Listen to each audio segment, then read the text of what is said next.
J'aimerais partager un article que j'ai lu sur Internet.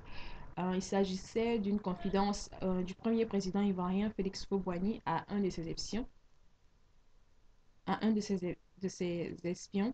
Et l'article est tiré du journal, je pense, Le Temps, la dernière mise à jour a été faite le 22 février 2011. Et l'article dit ceci. Je suis pratiquement au soir de ma vie. Ici, c'est le président Félix Houphouët-Boigny qui parle à son espion. Je suis pratiquement au soir de ma vie et il est impérieux que je vous livre quelques informations capitales pour préserver la Côte d'Ivoire d'une éventuelle rupture sociale après que je ne sois plus. En effet, je me rends en France pour subir une intervention chirurgicale et je ne puis vous dire si je vais revenir vivant. Ainsi, vous pourriez utiliser à des fins utiles ces révélations. Si je rentrais effectivement silencieux de la France. Voilà pourquoi je vous ai fait appeler d'urgence. Sachez à toute fin utile que mon ambition majeure pour la Côte d'Ivoire, notre beau pays, a toujours été de l'élever au rang de pays fortement industrialisé, doté d'infrastructures modernes qui le rendraient totalement indépendant. C'est pourquoi je me suis investi à faire de la Côte d'Ivoire un pays économiquement fort, avec le cacao et le café qui font la fierté du pays. Malheureusement, la France et ses alliés vont user de tous les moyens pour arrêter cette noble ambition que j'ai pour mon pays. Ils vont donc former spécialement des jeunes cadres africains, dont Alassane Dramane Ouattara, pour m'assassiner et détruire la Côte d'Ivoire. Mais avant de vous dire qui est Alassane, sachez d'abord à partir de quand la Côte d'Ivoire va connaître ses réels problèmes. En effet, du 11 au 15 janvier 1978, je reçois en visite officielle d'amitié et de travail le président de la République française d'alors, Valéry Giscard d'Estaing. Je lui ai fait visiter toutes les infrastructures de la Côte d'Ivoire. Ainsi, de retour en France, Valéry fait rassembler le G7 pour décider des procédures de destruction de la Côte d'Ivoire, car elle pourrait devenir le miroir du monde si rien n'est fait pour l'arrêter dans son évolution. Mais cette décision ne rencontre pas l'adhésion de l'Angleterre qui n'en voyait pas l'utilité.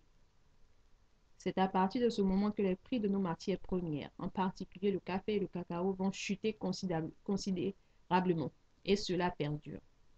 Mais le G7 ne s'arrête pas à cette seule action. Il va multiplier les coups d'État contre ma personne.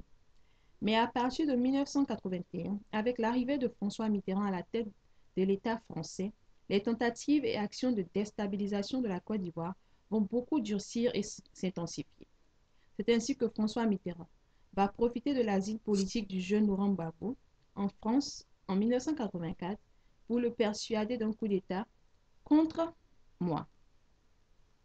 Mais Gbagbo, profondément patriote, refuse de détruire son pays qu'il aime tant. Alors Mitterrand et le G7 vont recruter le jeune Alassane Dramane Ouattara, fonctionnaire au FMI, pour l'action de déstabilisation et de destruction de notre pays.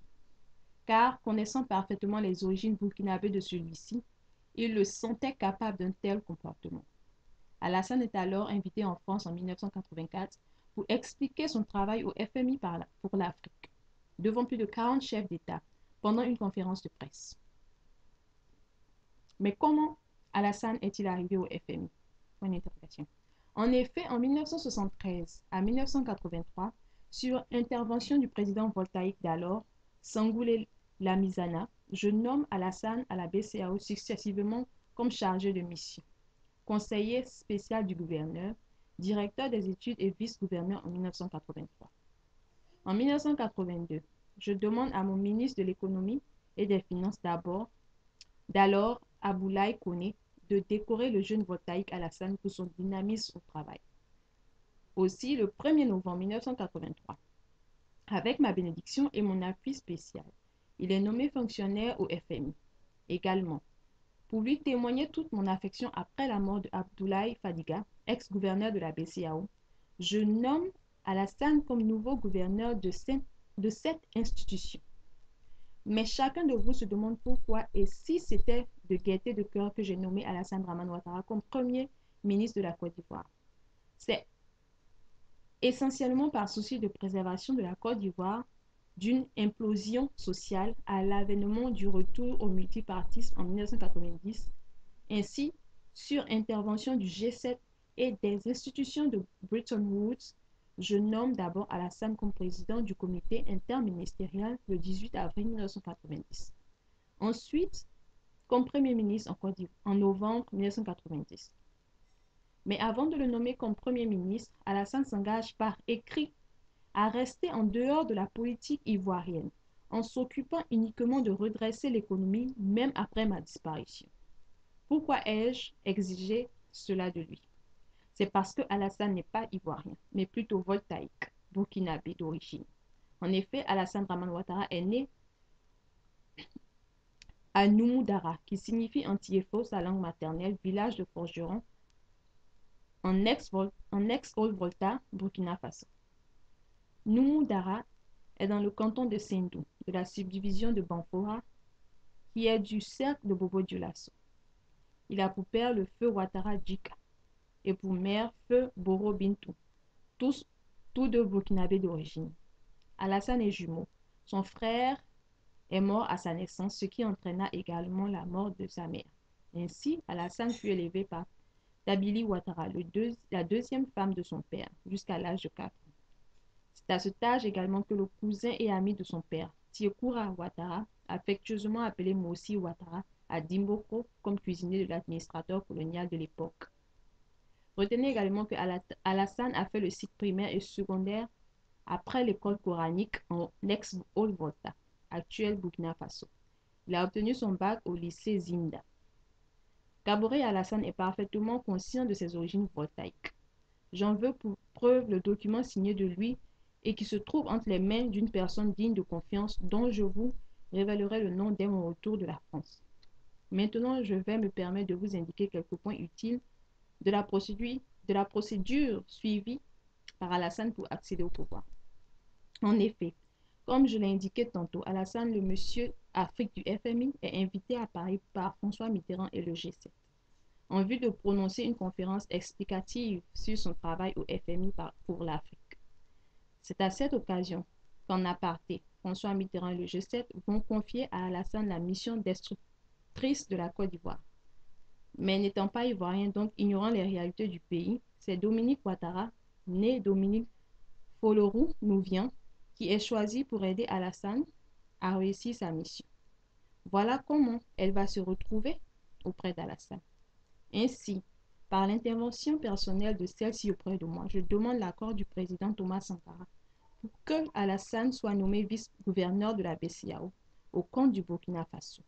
Mais pour mener à bien sa mission de destruction de la Côte d'Ivoire, Ouattara va demander à être ivoirien en m'adressant une lettre à cet effet, sur conseil de Dominique Ouattara. Je me contenterai seulement de lui faire établir un passeport de travail, tout en lui promettant la nationalité ivoirienne par décret de naturalisation, lequel décret n'a jamais été signé de moi et qui se trouve en de bonnes mains. Notez que Dominique Ouattara, juif d'origine mais française de nationalité, est la clé qui ouvre les portes à Alassane, une tâche à laquelle s'attelle avec finesse. Elle va même jusqu'à éliminer physiquement l'ex-gouverneur de la BCEAO, Feu Abdoulaye Fadiga, qui était son amant, rien que pour permettre à Alassane d'être le nouveau gouverneur de cette institution, lequel poste que ce dernier convoitait depuis fort longtemps, pour m'avoir adressé plusieurs correspondances à cet effet. Car dans son entendement, personne ne lui contesterait ses origines ivoiriennes, vu que ce poste a toujours été dévolu à un Ivoirien de pur sang. Vous vous demandez certainement pourquoi Mme Ouattara a autant de faveurs auprès de moi. C'est tout simplement parce qu'elle a ma confiance par son ardeur au travail, son efficacité, mais surtout sa discrétion. Car elle a travaillé avec moi dans bien de domaines que je ne puis vous dévoiler maintenant. Retenez seulement que c'est elle qui gère mes biens immobiliers à travers le monde. J'ai même fait d'elle mon homme de confiance. Voilà pourquoi elle bénéficie de tant de faveurs auprès de moi. Mais vu mon âge beaucoup avancé et mon état de santé qui ne fait que se dégrader, je vous demande d'ouvrir grand les yeux sur elle, car c'est une espionne de haut niveau. Elle a toujours su se donner les moyens qu'il faut pour atteindre son objectif. Souvenez-vous que pour permettre à Ouattara d'être le gouverneur de la BCEAO, elle a dû éliminer Fadiga par empoisonnement. Elle a usé également des mêmes moyens pour faire disparaître Vamoussa Bomba, mon ancien ministre de l'Éducation nationale, qui était aussi son amant, afin qu'elle puisse librement épouser Alassane. Bien que je sois à ce mariage entre elle et Ouattara, je leur donnais tout de même ma bénédiction. Remarquez que ce mariage faisait partie du plan de destruction de la Côte d'Ivoire, d'où ma réticence, car il fallait que Ouattara bénéficie d'une solide formation politique, laquelle formation il pouvait trouver à mes côtés puisqu'étant marié à mon homme de confiance. C'est alors que dans le cadre du programme d'ajustement structurel et de la relance économique en Côte d'Ivoire, sur recommandation personnelle du président François Mitterrand et le G7, je nomme Ouattara comme président du comité interministériel le 18 avril 1990.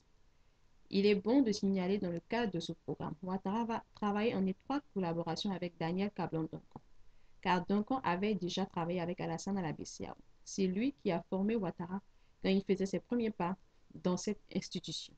Voilà pourquoi le FMI a exigé sa collaboration. Il est plus acquéri qu'Alassane. Ainsi, dans le cadre de ce programme, Alassane passa au point déterminant de sa mission de destruction de la Côte d'Ivoire. Et moi avec. C'est la naissance de police des banques de l'UMOA.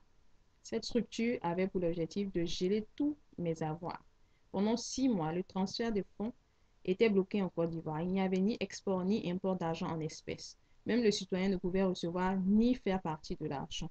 Toutes les issues étaient bloquées. C'est pour contourner cette énorme difficulté que j'accepterai sur recommandation du G7 et des institutions de Bretton Woods de nommer Ouattara comme Premier ministre en novembre 1990. Rien que pour mieux le contrôler.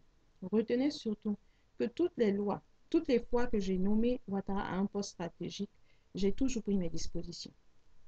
À la BCEAO, Charles Konan-Banny, ivoirien authentique, était son adjoint avant d'en être le gouverneur maintenant. Maintenant, il est Premier ministre. J'ai modifié l'article 11 de notre Constitution en faisant du président de l'Assemblée nationale, Bédier, comme président de plein droit de la République de Côte d'Ivoire, au cas où la mort m'emportait. Je pose tous ces actes rien que pour éloigner cet imposteur du pouvoir politique, vu qu'il n'est pas ivoirien. Il vous appartient de faire en sorte qu'après ma disparition, la Côte d'Ivoire puisse toujours subsister à cet imposteur, car il emploiera tous les moyens pour arriver à ses fins. Offrir la Côte d'Ivoire à Mitterrand et au G7. Voilà qui est réellement Alassane Ouattara. Nota bene. Alassane Dramane a été élevé ensemble avec son demi-frère Kelechi Ouattara, ex-champion de boxe en 1963 en Haute-Volta.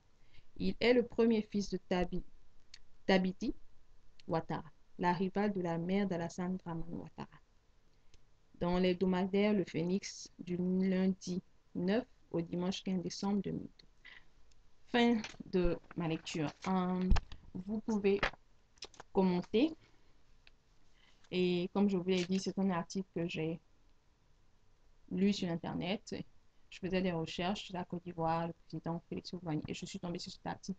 Et il est vraiment très intéressant et je voulais le partager avec vous. Donc, vous pouvez commenter et passer une très bonne journée.